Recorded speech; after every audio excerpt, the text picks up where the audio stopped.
These are the first 3 chapters of the novel A Cage of Sand.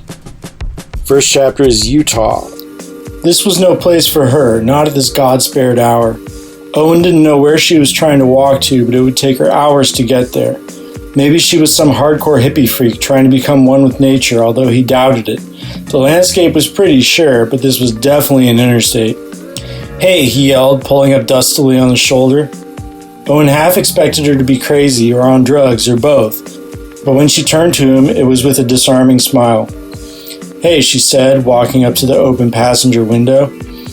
"Where you headed?" he asked, trying not to be distracted by the fact that she was an absolute bombshell, just beautiful. She pointed in the other direction. "Car broke down back there." He felt something twitch in his brain. "Need a ride?" In the truck, she motioned to the stereo. "Tape player, huh?" "Yep," Owen nodded. "State of the art. Gotta keep up with technology," he said with a smile. The blonde was staring out the window like the desert night was a movie she hadn't seen. He ran his eyes over her. Perfect body, tight jeans with a white tank top showing a lot of skin. The things he gathered himself. "Shouldn't be out here," Owen said. "Never know what'll happen." Slowly, she turned to him, smiling. "What do you mean?" "I don't know, just you never know who you'll meet." "Like who?" the blonde asked. Owen paused, staring at the road. "Some people," he trailed off, then shrugged. "I mean animals, people, who knows?" He turned his gaze back. She was staring out the window again, in a trance. Maybe she was on drugs. "Step on a snake or something," he said. She was quiet but turned back, looking him in the eyes. There was something off about her stare. He flicked his gaze to the road again. "Lot to be scared of in the desert, you know?" The blonde smiled, sizing him up, then turned back to the window. "I'll keep that in mind." Act 1. The Blonde. Max Millions. He was in love. Max was in love. He stood there in the gallery, sweating towards dehydration, and he was very much in love. Max wasn't a bad guy. He was just in love. He wasn't a killer. He wasn't. Raquel had been a high-class prostitute, so high-class that she quit and retired young. But she missed the rough edge. She got bored when she wasn't playing with fire, and she turned to bad boys for her fix. It was just that one was too bad, that's all. Just that she got burned. He didn't have to take the gig. Max Millions was a big, big name, and usually Mr. Millions turns down jobs if you can't ask questions. They get put on a wait list, something, and when there were no other jobs, maybe that would happen. His agent liked cash jobs. Max felt weird about it, but you can't tax what you can't see, and these gigs were under the table. It's not an every time someone knocks thing, but it happens. It sometimes happens, and this one. Big money, big mansion, big mural, big mistake. He needed the mortgage payment, but he didn't need what happened. He needed that like a knife in the heart. Max was in love. He was in love and he wasn't a killer. He just wasn't. Max Millions was about to shoot a man in cold blood in an art gallery at his own show, and he started having doubts. He wasn't a killer. What if he couldn't pull the trigger? But he'd set this up well, too well. I mean, the show, look at it. Some were in blue and gray, some in red and green, one in black and yellow. Some were abstractions, some weren't. Some she had clothes, but others, most, she was naked. And every painting was of Raquel. She'd met him at a club, met Kruk. Handsome in a sandpaper sense, rich, really rich, and a mystery, a puzzle.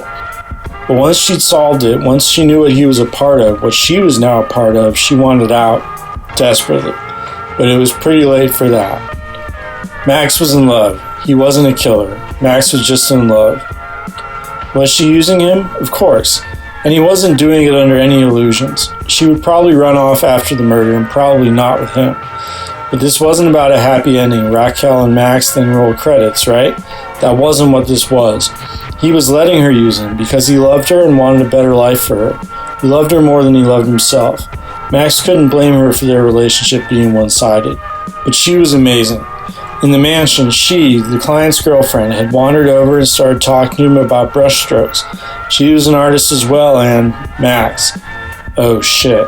Lover boy. They're here. There was Kruk and a bodyguard, maybe just extra muscle for this confrontation. He should have seen that coming, but either way, it was time. Max ducked around the corner of the exhibit through a fold in the room that the gangsters wouldn't have seen coming in. Then he was behind them and the gun came out of his pants, and before they even saw him, bang, bang. The bodyguard and Kruk were on the ground. Bang, he shot the bodyguard again, and everyone in the gallery was either outside or screaming to any god that would listen. And then there was Kruk. Although Max couldn't hear anything, the gunshots were still ringing in his ear, despite the earplugs. He could see that the gangster was laughing, the sick fuck. It was the same laugh she had talked about, and, suddenly enraged, Maximilians put the gun to the bastard's head and pulled the trigger. Click. Oh shit. Suddenly Kruk's legs were wrapped around his and Max went down, but he still had the gun and Kruk didn't, and fuck. Without much of a thought, Max slammed the gun into the man's hand. The knife dropped to the floor. With even less thought, Max picked it up and stabbed Kruk once, twice, 3 times. By the time he lost count, Kruk wasn't breathing. Good. What Raquel had told him the fuck had done to her? Sirens in the distance. Fuck. And Max sat there, hunched over the body, totally unsure of what was going to happen next. Not unsure, prison, and he'd probably die in there if the gang didn't get him in jail. He knew he wasn't ready, but as he stared at the knife, thinking about skipping to the ending, he knew he didn't have it in him and let the weapon drop. Instead, covered in blood, having just killed 2 men, he walked into the lobby. 3 people were in there. 2 sprinted out, and then it was just Annie. They'd been through a lot together, lovers once, but now she was managing him. At this point, it was unclear who worked for her. Shit. I'm sorry, Max said. He meant it. She turned away, shaking her head. Annie had gotten him the gig. In a way, it was her fault. Sure, he'd stick with that. And Maximilians walked outside, making his grand entrance into the Los Angeles night. Still bloody, still shaking from adrenaline, here he was. The show himself, his audience backing away in fear. Hey, sugar, came a voice to his right. He turned, and there, in a white tank top and a black sedan, was a blonde dream, smiling. All he could do was stare. You stay here, the blonde said. Your odds are real bad. She nodded to the passenger seat of her car. Let me do you a favor. Mr. Millions was at a loss for words. She had a look like he was stupid. What, you don't speak English? What are you... Max looked down his bloody suit. Pigs are on the way, she said. Either you get in the car or you stay here. Max blinked. Your car? She nodded. Either you live or you die. He turned back towards the sirens, getting louder by the second, and stepped towards the sedan. You're not worried about the cops? He asked. Cops are easy, the blonde said. Suddenly, Max felt like he was about to make a big mistake, but it couldn't be bigger than the one he just made. And she was right. If he was about to die, he might as well get in the car with some crazy woman who said she could help him cheat that death. I mean, right? Max, she said, and he realized he had frozen, that he'd been reaching for the door for far too long. Get in the car, baby. He stared at her, and then a cop car came around the corner, down the street. And as Maximilian sat down in the passenger seat, before he was settled, before the door was closed even, she hit the gas and drove towards the cops. It was a shock move. She was playing chicken, and won. The squad cars got out of her way, and she sped out onto Melrose, powering down the road like there weren't other cars on it. There definitely were, but they were like dodgeballs flying past them. Her car seemed to be magnetic, repelling other vehicles.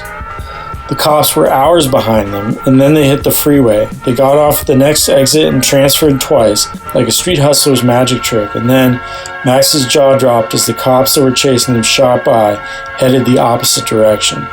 Where the hell did you learn how to drive? She laughed like she was 5 years old and had heard a shit joke.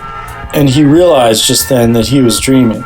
He wasn't a killer. He wasn't even really in love with Raquel. She was just cool and beautiful. Or whatever love is, maybe that's it. And he wouldn't get in a car with a stranger and have him help him escape the scene of the... Suddenly he started crying. It wasn't a dream. It was real life, which was so much worse than his most disgusting nightmare. Oh God. He felt a hand on his back. It's okay, Max. Okay? Max pulled his eyes out of his dirty hands and swung them at the driver. I just killed 2 people. Totally, she said, smiling at conspiracy. Feels weird, right? What? He stared. Who the fuck are you? She laughed. Name starts with a T. All Max could do was stare. Guess. Bull. So I'm from California, and California died a while ago. It used to be less people and a little less sun, but now it's just hell. I mean, it's a pretty hell, but hell was always going to be pretty. And in California, there are these spots. There are these things that happen. Zodiac Killer, Black Dahlia. These just terrible events you think would be once and would scar the state, and that would be it. Charles Manson, Santa Cruz. Just these dark, filthy places. Point being that horrible things happen in my hometown. Have happened and probably will just keep happening. So when I tell you this, keep that in mind. My first real girlfriend, May, we got together freshman year, high school. We had a big fight. I mean, that happens when two kids with hormones firing. I mean, things happen. Basically, we'd been dating for a long time and hadn't gone all the way, and I ended up cheating on her at a party, and she got really pissed. She broke up with me, supposedly, but we both knew it was sort of a tantrum's not fair, but like it was a punishment for me, which I guess I deserved. Point being that I was at home that night, and she was out with this. I don't want to think about him. Bottom line, I fucked this girl Opal at a party, but there'd be some tension there forever. Whereas after the fight, she probably asked the first guy she saw or something. She was smarter than that. That's not fair. And it really doesn't matter what she was doing, what she was thinking. We were both 15. Horrible things. There was a serial killer in the 70s and drugs hit Communion hard. Turned the whole city into a victim, and then, like I said, every so often something absurdly brutal would happen. The U.S. as a whole is cursed. My people stole this land, and you don't steal something like that without consequences. The whole country is fucked, but, like, Communion is extra cursed. Our mission, the Spanish churches and all that, I mean, the mission's killed a ton of indigenous people, but at the Communion mission, no one survived. There were none of those bloodlines left. Just dead-ended a whole tribe. Filthy shit. So horrible things happened, like May and Jackass were walking home from drinking on the beach, where the streets are named after presidents, and a hopped-up dude starts following them. The boy said the meth heads started walking behind them laughing, yelling or something, then sped up, and bottom line, the boy ran and the girl couldn't run as fast and she ended up a headline. I mean, he's fucked. You don't leave someone stranded like that and have that happen, and I mean, he was 15 too or whatever, but I bet he's still 15 in a lot of ways. That'd get to anyone. Not that I forgive him. But the meth head was so loaded that he didn't hear the neighbors yelling, or he just didn't care. Horrible things. But once he saw people coming, once his twacked out brain realized he wasn't going to get away with it or whatever, he started running down to the cliffs, to the ocean. He just left her there. May died before the ambulance showed up. But the kicker is, he did get away with it. A black car came up the street, came to a stop, a blonde woman picked him up, and he was gone. Like this car just drove up like it was a bank robbery, and boom, he's out. Anyway, it's hard not to think about what parts are your fault. It weighed on me for a while, the cheating, but eventually it was just so random. But what the fuck kind of shit?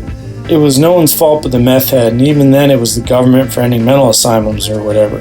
You could blame the politicians, but the guilty one to me was the blonde woman. And it was like, who the fuck was she? One of the neighbors heard the two of them talking, said that she asked him to get in, that he didn't know her. And that part, that was, when you're in high school, everything's a conspiracy, right? Or it was for me. Who the fuck stops and picks up someone being chased? I didn't know.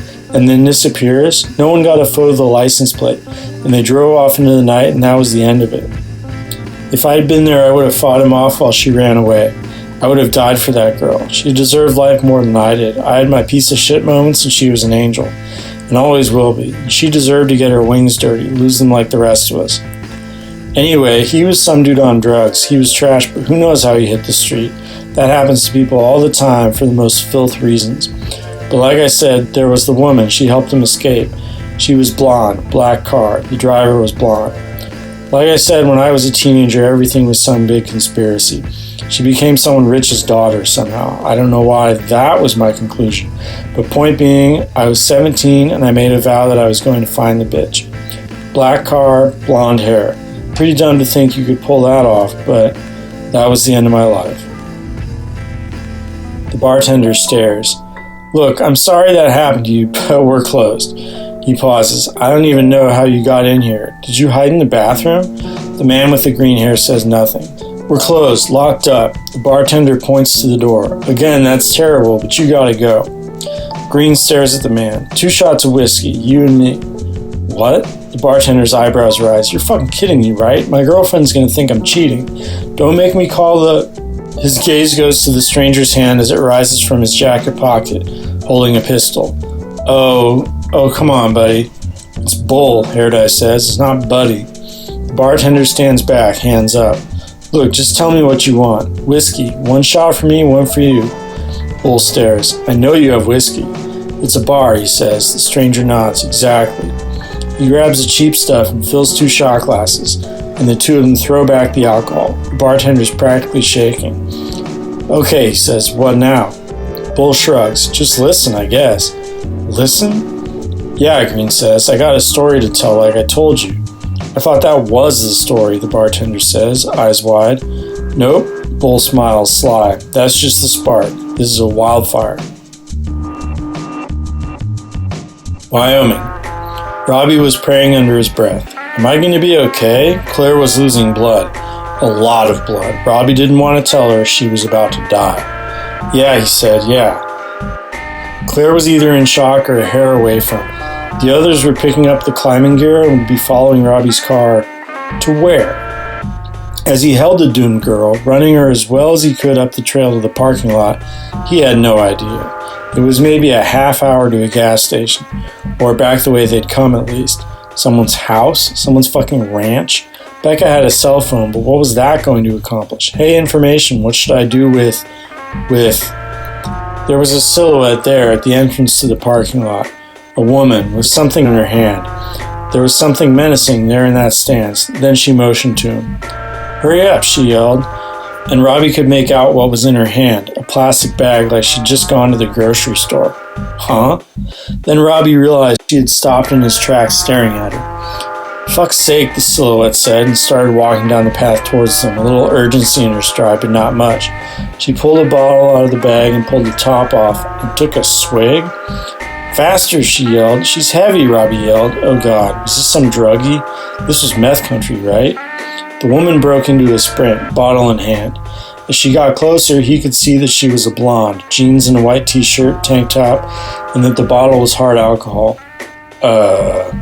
She got closer, and Robbie was still there holding Claire. Put her down, the woman said loudly, basically in order. Right. The blonde seemed exasperated, like he was wasting time, and he supposed he was.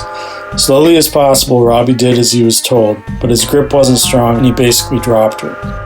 Claire woke up. What? Oh God, that was a lot of blood. Slap her, the woman said, suddenly there.